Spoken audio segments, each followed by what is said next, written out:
All right, joining me live now is the Shadow Home Affairs Minister, James Paterson. James Paterson, thanks for your time. I might start with my revelations at the top of the show that the Prime Minister's department asked the Home Affairs Department to attempt to find a way to stop deporting so many criminal New Zealanders who'd been here the majority of their lives, and that Home Affairs looked at restricting this change to New Zealanders but felt they couldn't. What do you make of all that? Well, it just shows that the Prime Minister misled the Parliament in the House of Representatives this week when he disavowed all responsibility for this direction and in fact said, it's not my direction, which is really reminiscent of I don't hold a hose, and tried to sheet all the blame onto Andrew Giles and make it his responsibility. I think that's a very ominous sign for Andrew Giles, but it's clear that the Prime Minister was the prime mover here because he announced it at a press conference with Jacinda Ardern, who then went on to say that this was exactly what New Zealand had been asking for. So it's very clear. The Prime Minister was asked by Jacinda Ardern, just as the prior government was as well. He was weak and gave in, and the horror that has followed is the Prime Minister's responsibility. He could argue, I suppose, he told his department to get Home Affairs to fix it. He wasn't involved in the actual drafting of the direction. What would you say to that? Well, of course not. The Prime Minister and his department are very rarely involved in drafting the detail of a direction issued by a minister, but it was the Prime Minister which instigated this new direction. It was completely unnecessary because the previous directions were adequate and were managing these issues. But as a result of issuing this new direction, we know a whole lot of dangerous, serious criminals, including child sex offenders, were allowed to stay in our country who never normally would have been allowed to stay in our country. They always would have been deported. And so the Prime Minister has to take personal responsibility for that and not just fit up Andrew Giles as the fall guy here. OK, what is Andrew Giles's culpability and what's the extent of Anthony Albanese's in your view? Well, look, they're both culpable. It was Andrew Giles who signed the direction. It was Andrew Giles who ignored a warning from his department that this would lead to an increase in the number of visas decisions being overturned and allowing people to stay. So he's got very serious responsibility here. It was him and his office who apparently failed to notice that the department was stopping referring a whole lot of cases for him to look into. But the Prime Minister's the head of the government. He's the one who agreed this with Jacinda Ardern. He's the one who instructed the Department of Home Affairs and his Minister for Immigration to change it. So the Prime Minister should take responsibility. And the least he can do is sack his immigration minister, but he should also take personal responsibility here. What should he do then? Well, they've done at least one good thing, which is acknowledge that the Direction 99 never should have been issued and they're now going to have to reissue it. But that only came after days of defending Direction 99, blaming the AAT, blaming the Home Affairs Department, trying to shift responsibility.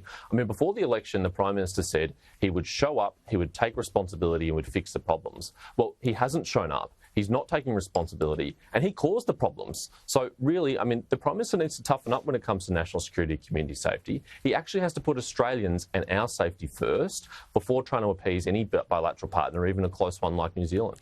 I mean, Andrew Giles actually cancelled the visas in the case of these criminals that you raised, didn't he? It's a tribunal which overturned those decisions, and he's looking to cancel them again. OK, well, take me through what happened.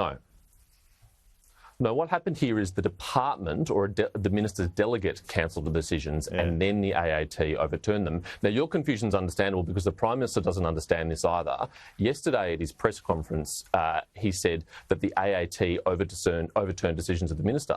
The AAT can't overturn decisions of the minister. They have no power to do so. They can overturn decisions of the department. And after they do so, typically the minister then intervenes to protect the community by recancelling the visas. But that didn't happen in this instance. I mean, this is a government that's got no idea what it's talking about when it comes to community safety. All right. Well, the government spent last week pulling out many examples of times when you were in government that vile offenders were allowed to stay in Australia because of their ties to the community. The AAT decisions there. That did happen, didn't it, as well? Well, you're right. The government spent time last week instructing the Department of Home Affairs and impartial public servants to engage in a dirt-digging exercise on their predecessors because they were under pressure. It was totally and completely inappropriate. They should never have done so. But to the point, it happened, didn't it? Here, Andrew? It happened as well under your watch. Of course, the AAT is capable of making dumb decisions, but Peter Dutton intervened more often personally than any other Minister for Immigration or Home Affairs since Federation and cancelled 6,300 visas. And what is the allegation here? Andrew, that Peter Dutton is soft on foreign criminals. Does anybody seriously believe that? Do you believe that? I mean, this is a guy who cancelled visas over breakfast in the morning. I don't think it's going to be a very successful line of argument to run to say Peter Dutton, of all people, is soft on foreign criminals. Well, let me quote the PM to you and you can react to this. He said the previous directions all had them in as well, a higher level of tolerance for offenders with long ties to Australia. And under the Leader of the Opposition, who was the Minister for Home Affairs, some 1,300 offenders of serious issues were released, including 102 sex offenders, 64 child sex offenders, 4 people who were either murderers or involved in connected with murders. So what's your response to that? Well, my response is that Peter Dutton has a very strong record. He cancelled more visas than any other immigration or home affairs minister in history, and that the directions issued under the previous government did not put ties to the Australian community as the primary consideration, but the direction under this government did. They elevated this to become a primary consideration, and they inserted new language in that primary consideration, which said that regardless of the level of offending, if someone has been here since their formative years, then considerable weight should be given to that. And that's exactly why you've seen very serious violent sex offenders, including a man who offended against 26 women and children, being allowed to stay in our community by the AAT. Now, we didn't do that. Anthony Albanese and Andrew Giles did that. The government also says they're abolishing the AAT, and it was someone appointed by the former Liberal George Brandis who made some of these decisions, including one involving the multiple sex offender Charles William Davidson. What's your reaction to that? Abolishing the AAT will have absolutely no bearing on this at all, because the ART, which will replace it, is exactly the same body with a different name, which will be also obliged to follow the directions of the government. So unless they get their act together and repeal Direction 99 and issue a new one, nothing will change. But the further point to make here, Andrew, is we know that 2 former Labor MPs on the AAT, including Anna Burke, a former Speaker of the House of Representatives for the Labor Party, was involved in making these decisions. So she's seriously saying it's the Liberal Party's fault that Labor MPs on the AAT let hardened criminals stay in our community? I wanted to ask you about this revelation around the use of drones to monitor migration detainees. The opposition has some scepticism about this. It's my understanding it is occurring. Does that surprise you? Well, there's a couple of issues here. One, either Andrew Giles accidentally and casually disclosed a previously secret drone surveillance program operating domestically in Australia on a Sky News interview with your colleague Kieran Gilbert, or he made it up and it's not actually happening at all. And in a fresh statement provided by the Department of Home Affairs to SBS, I understand yesterday afternoon, they refer to using aerial surveillance to look at people's locations and other buildings in the area. Now, you don't need a drone to do that. That sounds like satellite imagery. It sounds like, frankly, something a 12-year-old could get on Google Earth. So no questions have been answered here. The AFP denies that they're using it, and they say they're not aware of it, despite being at the heart of Operation Aegis. Several state police forces have denied using it. So really, what on earth is going on here, and why won't Andrew Giles be upfront about whether or not he just made this up or he accidentally revealed a secret drone program? All right, just changing tack here. On Friday night, the Home Affairs Minister, Claire O'Neill, posted that Ticketek had advised that data belonging to their customers has been stolen. There wouldn't be many of us who haven't used Ticketek. This is becoming more and more common, this, isn't it? It certainly is, and this does appear to be, at least in scale, a very serious attack. The level of information being provided at this stage looks like it is minimal, thankfully, but it's a very large number of people who are likely to be affected by this. It's very important that companies are upfront about this and that the government gets its act together in responding to this to protect Australians. They need to make sure that Australians have all the avenues available to them if they need to replace any identity documents, that they are able to protect their identity, and they understand the spear phishing and other attacks that are now likely to be targeted towards them. All right, I wanted to ask you about what Richard Marles said about the relationship with China. He says the government's not weak. Premier Lee is visiting. He says he's called out the Defence Minister for the Chinese military's actions. Do you still think he's weak? He says you guys couldn't even pick up the phone to China.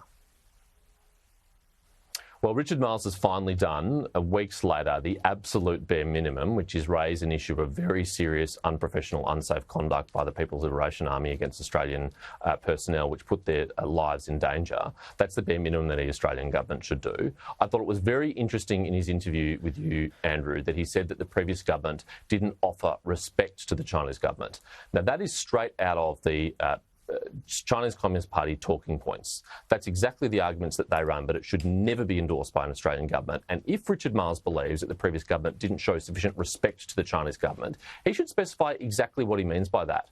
Was it calling out Chinese foreign interference in our democracy? Was it calling out Chinese malign conduct in the South China Sea? Was it calling out horrific human rights abuses in China? He should say which one of those things didn't show sufficient respect to the Chinese government and why we should show respect by silencing and censoring ourselves, because that is an act of weakness. Do you think Premier Lee should come here then, or we should disinvite him? No, I think dialogue actually is important, but we have to use the opportunity provided by dialogue to stand up for Australia. But he says he is. The Prime Minister failed to do. But James Patterson, he says he is. Well, he finally has done so with his counterpart, but why didn't the Prime Minister do so with his counterpart in San Francisco last year when we learned about the incident involving HMAS Toowoomba? Well, he's never Australian Navy. The PM's never admitted he didn't raise that. He's never said he didn't raise that. No, he's invented a convention of international relations, which he himself doesn't adhere to, which is he said he can never talk about discussions with foreign leaders, except Benjamin Netanyahu, who he's very happy to talk about the context of his private conversations with him. He can't have it both ways. The Prime Minister invents these conventions for political convenience. Either you never talk about your discussions with foreign leaders, or you do, not when it suits you. Just finally, James Patterson, can I get a reaction from you to the Trump verdict and what it means for the United States? Well, look, there's very little I can add, Andrew, to the extensive commentary already out there. These are domestic legal matters for the United States.